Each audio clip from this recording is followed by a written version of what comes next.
Well, what is up, high school? We are so glad that you're here with us tonight. We are so pumped to be here with you. Now, we've been seeing a lot more of each other lately, so I just wanted to introduce myself. My name is Gabby, and you know this guy's Xavier. But we are so glad that you're here. We just want to let you know you are always welcome in this room to sing songs of praise to our God with us. So with that, why don't we stand to our feet and sing these songs out together? Come on.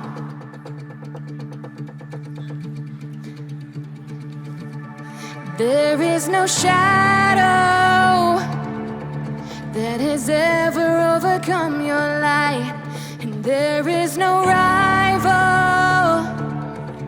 that could ever stand against your might.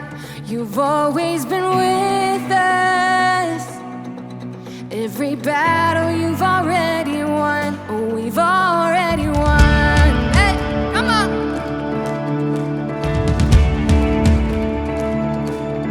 There is no weapon that has ever left a mark on you. And there is no army, with the power to conquer truth. You've always been with us. Every battle you've already won. We've already won. Come on, we sing this out together. You know it. Show me one thing he can do. Show me a mountain he can't move. He's the God of the breakthrough, and anything is possible. Come on.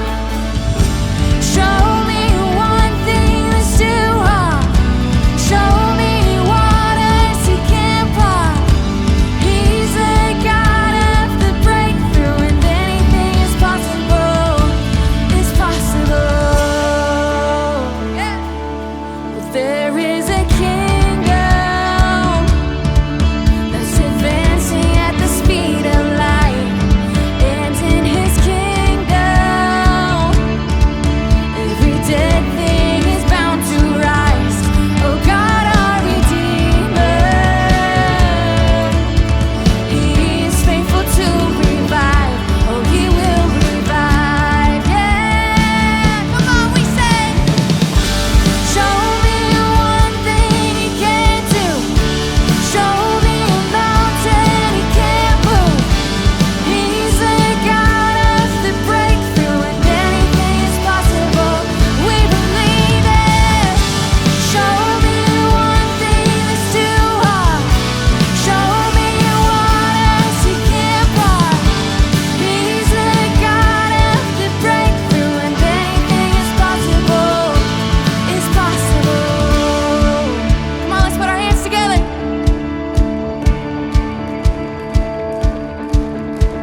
Now all of my fear I'll shake off despair as I sing out your name.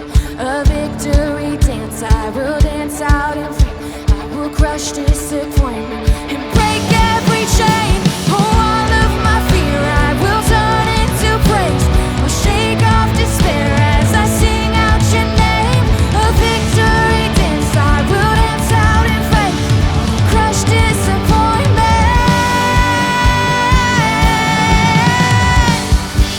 Show me one thing he can't do. Show me a mountain he can't move. He's the God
drifting, chasing a feeling, a place of belonging. Come on.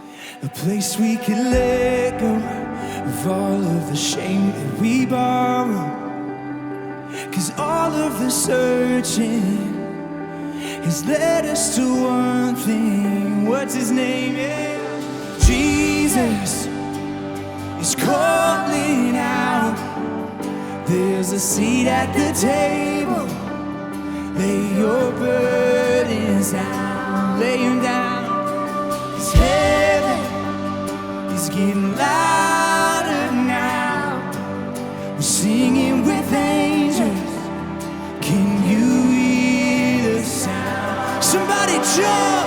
Hey, hey, hey,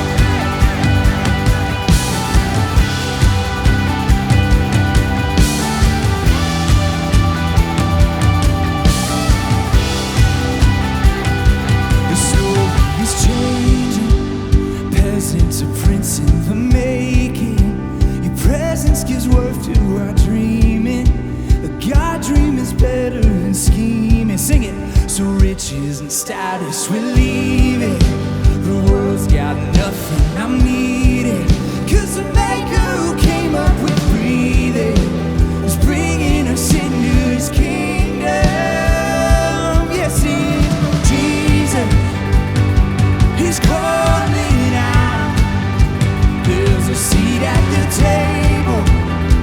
Lay your burdens down. So lay them down, yeah. 'Cause heaven is getting louder now. We're singing with angels. Can you hear it? Can you hear it? Come on, front to back, everybody jump. Go. Hey, hey, hey.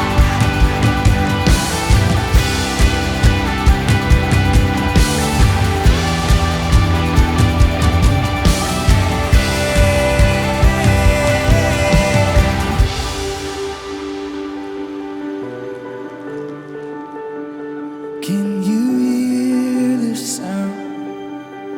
Heaven's gates. Heaven's gates have swung wide. The veil between you and I torn clean apart. We're back to the start. He's stepping in.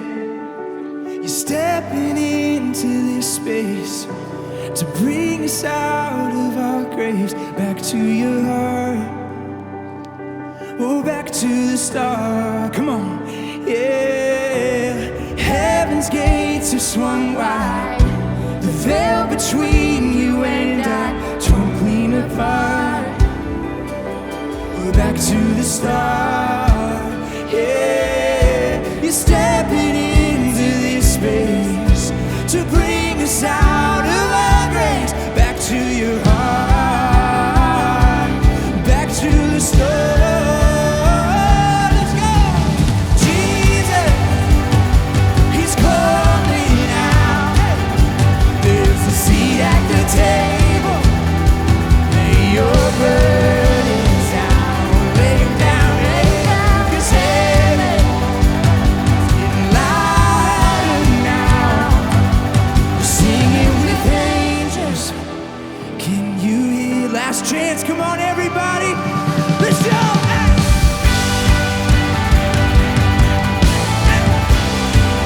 Hey. Hey. Hey.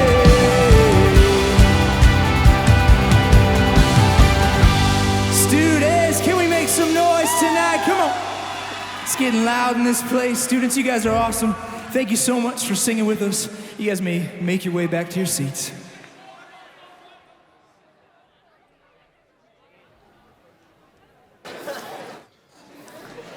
Oh man! CCV students, how are we doing tonight? Oh, come on, you can do better than that. CCV students, how are we doing tonight? Hey, if you showed up looking for a little thing called cage match, you're in the right spot. We excited for cage match? These dudes up here are. But hey, here's what we got. If you walked in the door and you received a raffle ticket, I need you to raise it up high right now. Raise that raffle ticket up high. Yeah, make sure you got that raffle ticket. Here's the deal. Not all of us are gonna be able to win in cage match. There will be one guy's champ and one girl's champ.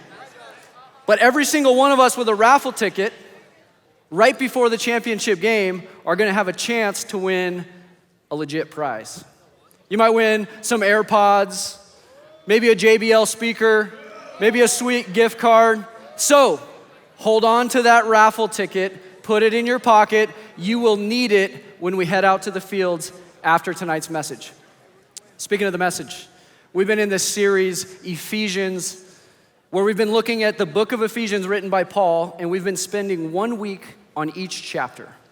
If you've been here for the past 2 weeks, you know how this has gone, and tonight we're in chapter 3, and what we're about to do is we're about to watch a video message from Hancock, and if you've been here for a kickoff before, what we do in these video messages is we leave some time for your coaches to have some small discussions during the message. Here's what I'm asking you to do. During those discussions, when your coach is walking through the aisle asking for your answer to a small question, let's be quiet and let's have some solid conversation. We in? We ready for a good night? All right, let's pay attention to the screens right now. Let's dive into Ephesians chapter 3.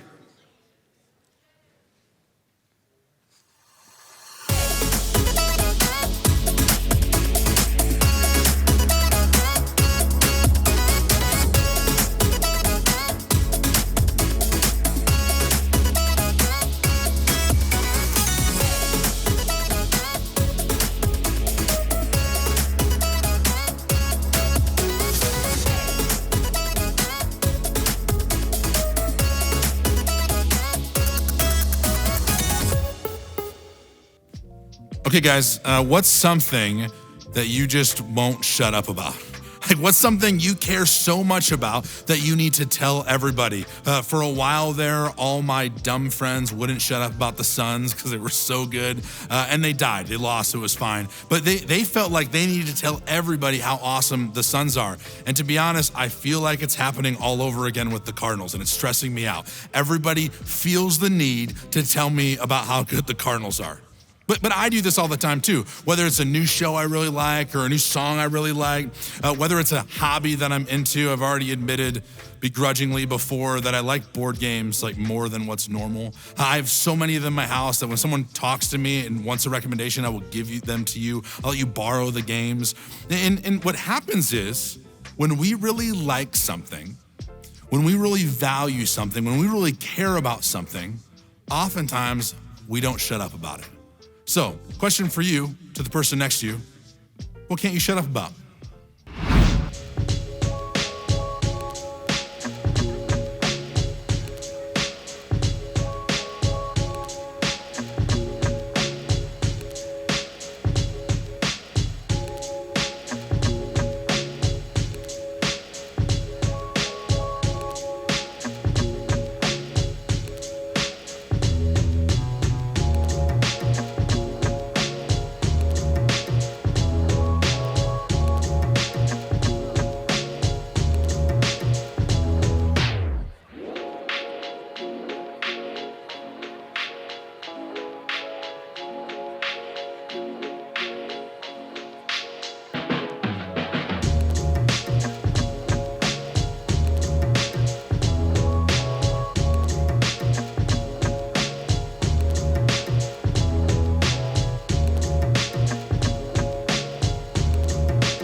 We're doing this series called Ephesians, and we're looking at the book of Ephesians. And the book of Ephesians is written by a dude named Paul. And obviously, maybe not obviously, but what you could notice is the thing that Paul refuses to shut up about, his board games, so to speak, would be Jesus. And this is crazy. And I think that the reason Paul wouldn't shut up about Jesus, because Paul had this incredible moment where he was punched in the face by Jesus.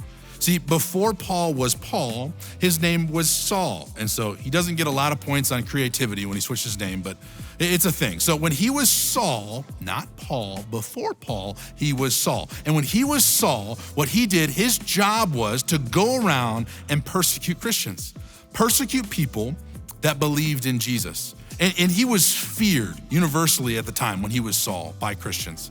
And then he had this moment. On the road to Damascus, Jesus showed up in a crazy way. God showed up in a crazy way. And he was radically changed from that moment forward. So much so that he changed his name, but more so than just his name, he changed his entire view on Jesus. He went from being the person that persecuted people that believed in Jesus to being one of the foremost apostles telling everybody about Jesus. And so Paul, in the New Testament, writes tons of letters to different churches all over the area. And those letters are in the Bible. And one of the letters here is Ephesians. Check out what Paul has to say in Ephesians chapter 3. He says this, I became a servant of this gospel by the gift of God's grace given me through the working of his power. Although I am less than the least of all the Lord's people, this grace was given to me to preach to the Gentiles the boundless riches of Christ. I think the phrase in here that's kind of goofy is Paul says, I am the least of these. And man, if you know anything about Paul's story, you're kind of like, I don't know, Paul. Like, I feel like you were okay. And so here's what we're gonna do. For a few minutes, talk about that. Why do you think Paul would refer to himself as the least of these?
Here's why I think Paul refers to himself as the least of these.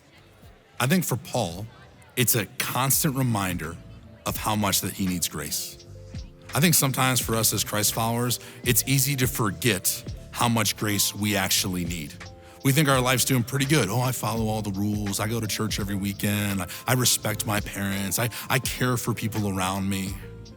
And for Paul, it'd be really easy to feel like he was doing a really good job.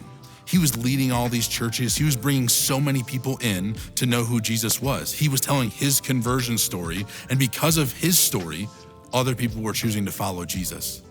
And if I was Paul, it'd be so easy to think that I was doing a really good job all the time. And I think for Paul, his just reminder to himself of the grace that he continues to need from Jesus is his ability to just say, hey, I'm the least of these. And it's a gentle reminder that he received grace from Jesus. And he says this farther down in the chapter.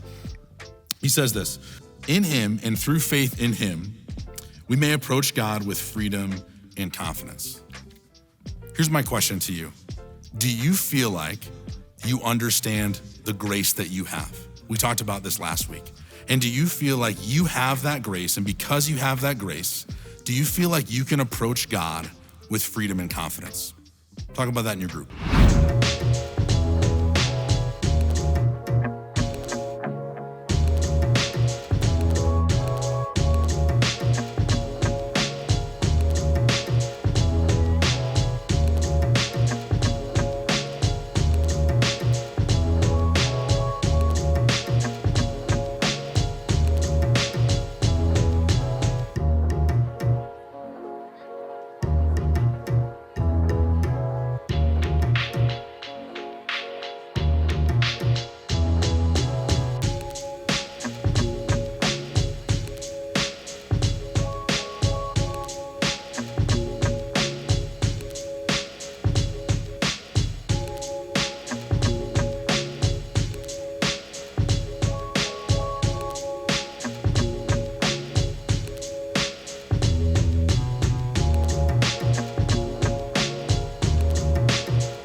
I'm gonna read this to you again. This is verse 8.